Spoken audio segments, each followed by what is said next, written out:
अमोलजी, कमाल खान यानं संभाजीराजांबाबत जी विकिपीडियावर माहिती पोस्ट केलेली होती ती त्यानं स्वतः आपल्या सोशल मीडियावर पोस्ट केली आहे आणि हाच खरा इतिहास असल्याचं त्याचं म्हणणं आहे.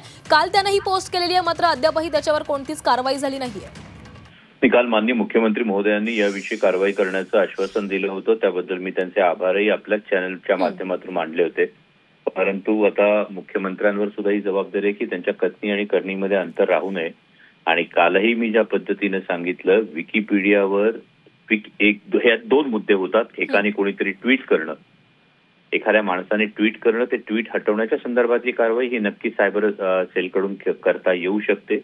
आणि दुसरी महत्वाची गोष्ट विकिपीडियावरची माहिती. तर विकिपीडियावरच्या माहितीला कालही मी ती प्रोसिजर जी मला माहित होती ती मी सांगितली होती. त्यानुसार सरकारनं पावलं उचलायला हवी, जेणेकरून ऑथेंटिक डॉक्युमेंटेशन हे आपल्याला करावं लागेल. आणि ते जर योग्य प्रकारे डॉक्युमेंटेशन झालं तर विकिपीडियावरची माहिती ही सहज हटवता येईल. परंतु हे षडयंत्र, बदनामीचं षडयंत्र वर्षानुवर्ष जी गोष्ट सुरू आहे तेच पुन्हा होतंय की काय, याची शंका आल्याशिवाय राहत नाही.